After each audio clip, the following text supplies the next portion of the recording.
Nilikuwa nasoma siku moja kwenye mitandao ya kijamii, nikaona mtu mmoja amechora mfano wa mtu ambaye ana safari yake anaenda. Alafu nikaona amechora mkono wa mtu aliyelala chini, anashika mguu wake ili asiweze kwenda. Iko nguvu isiyoonekana ambayo inafanya vitu viharibike. Watu ambao wame experience nguvu za giza wanajuaga hata kuichora katika picha za kawaida. Akachora mkono usioonekana ambao unashika mkono wa mguu wa mtu asitembee sawa sawa. Ndio unakuta mtu anatembea kama anatembea, lakini hatua hazionekani, na anafanya juhudi sana. Na kazi ya Injili ni kukupa nguvu ili ukienda iendeke. Tunaelewana? Kazi ya Injili ni kufanya shamba likilimwa lilimike. Kazi ya Injili ni kufanya biashara zikifanywa zifanyike. Kazi ya Injili ni kufanya huduma zikifanywa zifanyike. Kazi ya Injili ni kufanya shule zikisomwa zisomeke. Kazi ya Injili ni kufanya mtaa upokee mali zinazostahili kuwepo. Kazi ya Injili ni kufanya akili ya mtu ifanye kazi sawa sawa. Ndio kazi ya Injili, kushughulikia zile nguvu zisizoonekana ambazo zina madhara makubwa kwenye maisha yetu. Unashangaa mambo yanatokea tu, hujui ni kitu gani kinayaleta, na unashangaa unayachukulia hatua, lakini hamna kitu unaweza. Kwa nini? Kwa sababu hatua unayoichukua ni hatua isiyo sahihi. Unapigana vita isiyo sahihi. Nguvu, Bwana usaidie sana. Lakini kuna nguvu ya Mungu. Nimesema kuna nguvu za giza, lakini kuna nguvu za Mungu. Nguvu za Mungu nazo zipo. Nasema nazo zipo kwa sababu gani? Si wengi wanapenda kuzitafuta na kuzitegemea. Wengi wanapenda vitu vinavyoonekana kwa macho yao. Lakini kitu nimejifunza ni kwamba vitu visivyo sahihi huwa vina wafuasi wengi sana. Ndio maana hata nguvu za giza zina wafuasi wengi, lakini nguvu ya Mungu ina wafuasi wachache. Hata wale walioifuata nguvu ya Mungu na wenyewe hawapo serious. Kwa hiyo watu wamekuwa wanapigwa na nguvu za giza wakiwa wameokoka. Kwa nini? Kwa sababu hawajajua siri iliyopo katika nguvu za Mungu. Ndio maana nataka leo nikufundishe, ili hata ukiwa umeokoka, na kama hujaokoka na shauri uokoke, ili hata ukiwa umeokoka usikae bila nguvu, kwa sababu utachezea ukiwa umeokoka umo. Tunaelewana? Ndio maana Yesu alikuwa akiwafungua Wayahudi, anasema mtoto wa Ibrahimu amefungwa miaka 38. Tafsiri ya Myahudi ni kwamba ameokoka, lakini amefungwa akiwa huko ameokoka, kwa sababu nguvu za giza haziangalii umeokoka uko wapi, ila zinaangalia kama una nguvu nyingine inayoizidi hiyo inayokuja. Biblia inasema katika kitabu cha Warumi sura nadhani ya 8, kujizoeza kupata nguvu za mwili kunafaa kidogo, lakini utaua unafaa sana. Yaani mtu anapigwa akiwa mlokole, unashangaa vitu haviendi na ni mlokole, na anatoa mafungu ya 10 na pasta anamjua na anajulikana kwenye kwaya, lakini mambo yake yamekwama kwa sababu hana nguvu. Tuko pamoja? Au wanaanzisha hata kanisa. Sikiliza, hata kanisa unaweza ukaanzisha na lisiende kwa sababu una nguvu. Kanisa lako likafutwa, ukashangaa washirikina wanafuta kanisa. Kwa sababu gani? Hauna nguvu. Alafu zile nguvu huwa zinatumia miili, zinatumiaga ulimwengu wa kimwili kukuathiri wewe. Unashangaa unatumiwa watu ambao wanajisikia kukuharibia tu, Hakuna watu wanakuja kwako wanaojisikia kukuinua. Wako watu wanaojisikia kukudidimiza tu, ndio watu wanaokuja kwenye maisha yako. Tuhuma ndio zinakuja, mambo mabaya ndio yanakuandama. Katika ulimwengu wa roho kuna nguvu inayoleta ambayo imeishinda nguvu ulio nayo. Haleluya, haleluya, nguvu ya Mungu. Hebu tusome Luka 11:21 na 22. Alafu nitasoma maandiko mengine kidogo, alafu nitataka tuombe. Tusome Luka 11:21 hadi 22.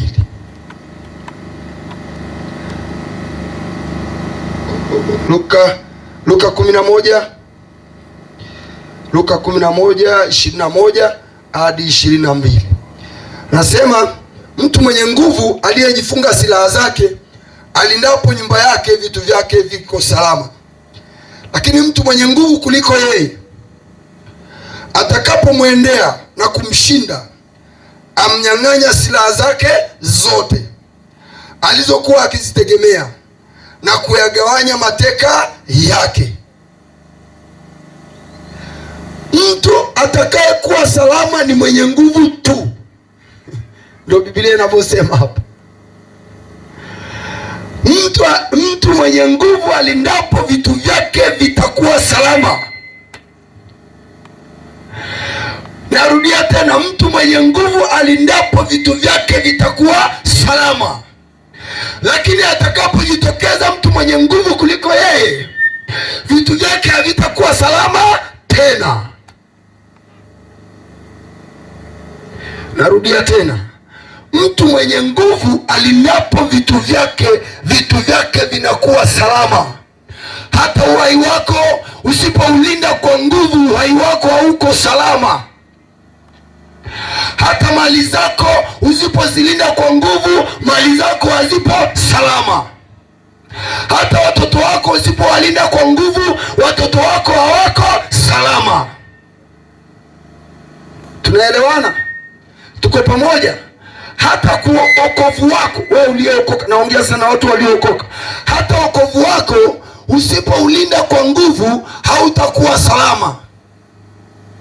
Si tunaamini mtu aliyekuwa ameokoka akiacha wokovu hali yake itakuwa mbaya, kwa sababu Yesu alisema pepo anapomtoka mtu huenda sehemu isiyokuwa na maji, alafu anasema baadaye urudi akaichungulia ile nyumba, akikuta imefagiwa na kupambwa, kipa anasemaga kama haina kitu, anasema anarudi anachukua mapepo mengine 7 wanakuja kwake. Anasema na hali ya mwisho ya mtu yule huwa mbaya kuliko ya kwanza. Kwa hiyo ni vibaya mtu wa Mungu kuanguka kwenye wokovu, kwa sababu mapepo yanakujaga 7.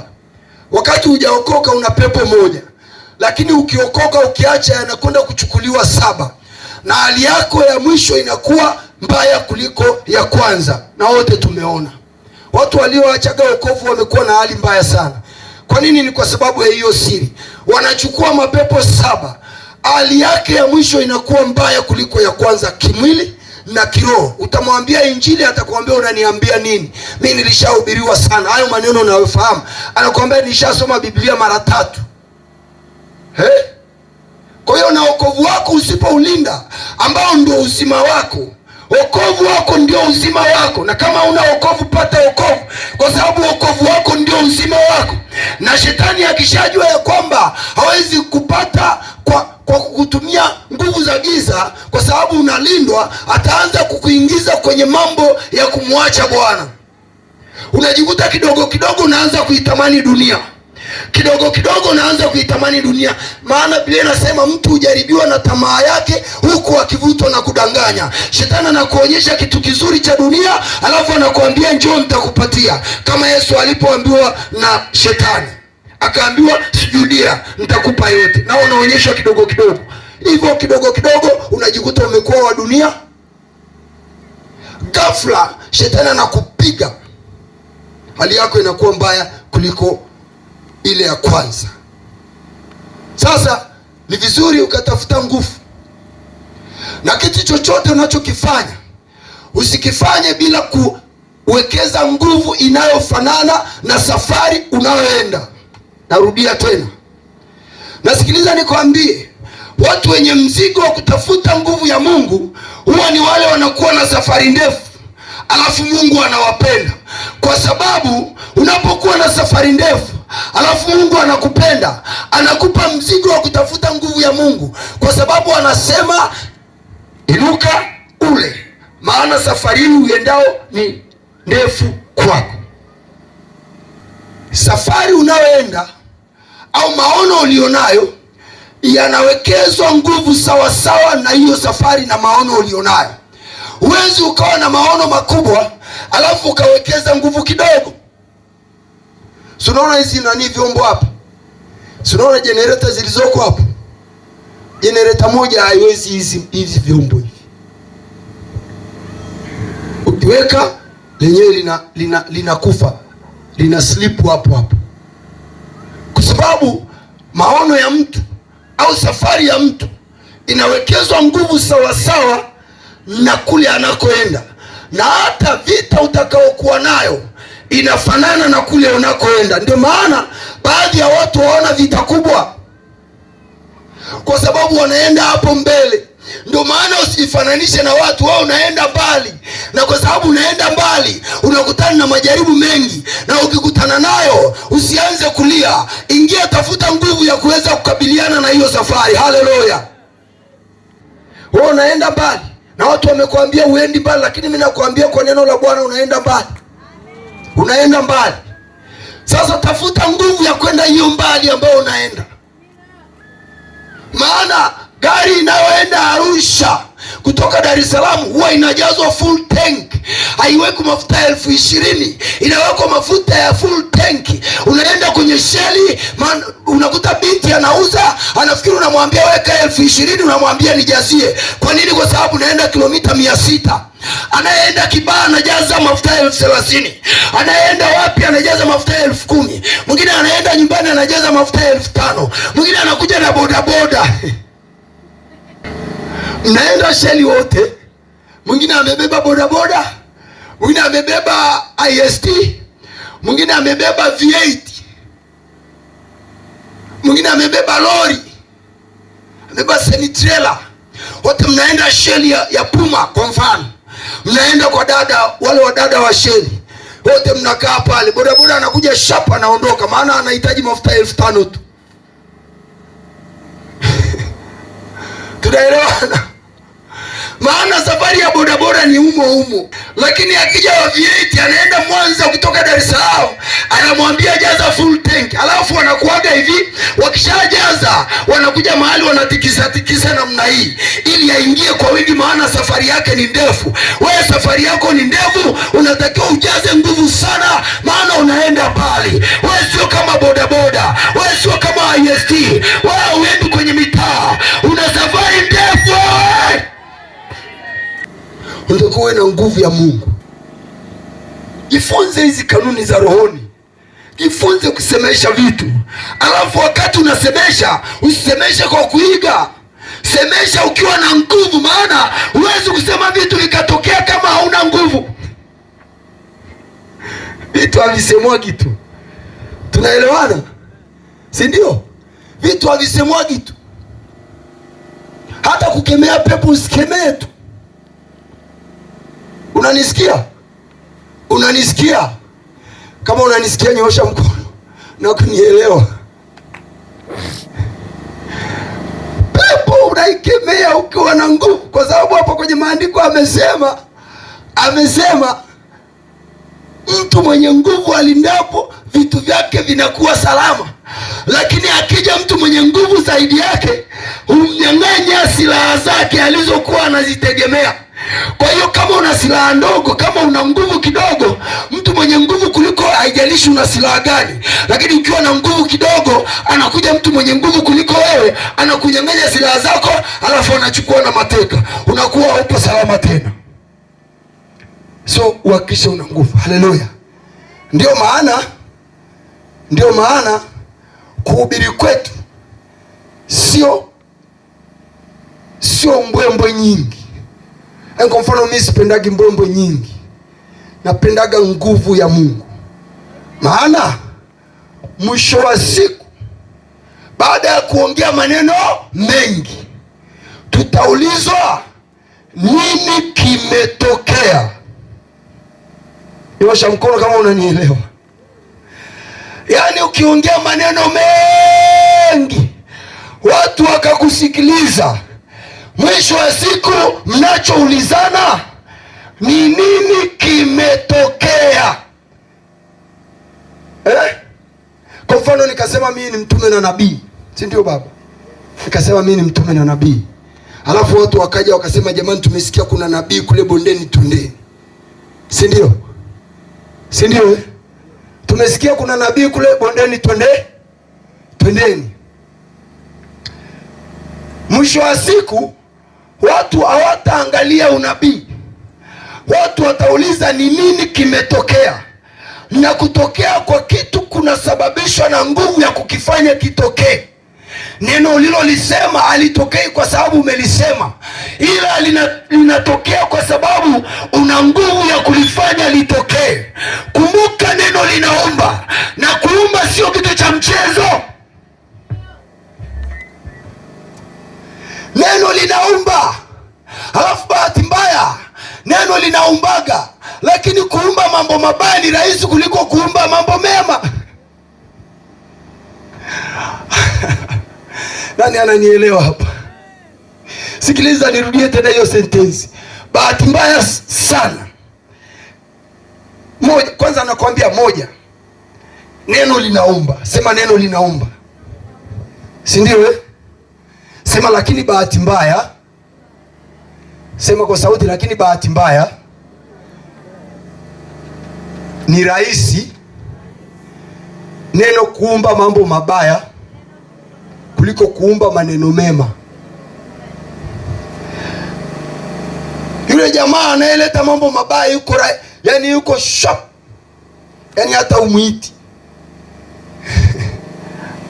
Bwana Yesu asifiwe sana. Nataka nisome Wakorintho wa kwanza 2:1 hadi 5 haraka haraka. Naona muda wetu umekimbia sana.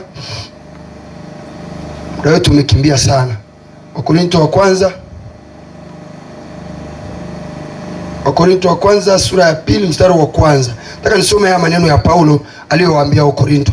Basi ndugu zangu, mimi nilipokuja kwenu sikuja niwahubiri siri ya Mungu kwa ufasaha wa maneno wala kwa hekima, maana naliazimu nisijue neno lolote kwenu ila Yesu Kristo naye amesulubiwa. Nami nalikuwa huko katika hali ya udhaifu na hofu na matetemeko mengi, na neno langu na kuhubiri kwangu hakukua kwa maneno ya hekima yenye kushawishi akili za watu, bali kwa dalili za Roho na za nguvu, ili imani yenu isiwe katika hekima ya wanadamu, bali katika nguvu za Mungu. Tuko pamoja? Nimesema kwamba tunahitaji nguvu ili neno lako litimie. Ulilolisema au unalotarajia kulisema linahitaji nguvu. Kwa kama unajua unataka kutamka neno, tafadhali tafuta nguvu ya kulifanya litimie. Kitu chochote unachokifanya bila nguvu hakiwezi kwenda. Hata kanisa bila nguvu haliwezi kwenda. Hata huduma zenu waimbaji bila nguvu haziwezi kwenda. Nguvu ya Mungu ndio itakufanya uweze kwenda. Ukiwa na huduma yoyote, nguvu ndio itakusababisha uweze kwenda. Katika mambo yetu yote tunayoyafanya mwaka ujao, naomba tafuta nguvu ya kuyafanya. Tafuta nguvu ya nini? Ya kuyafanya. Bila hivyo utabaki unalaumu watu. Utasema hii na fulani ndio amesababisha.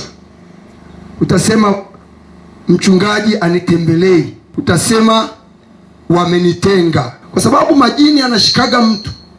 Jini linakaa hapa libaya, ambalo ukitokea linaonekana lenyewe. Mtu anatembea lakini linaonekana jini.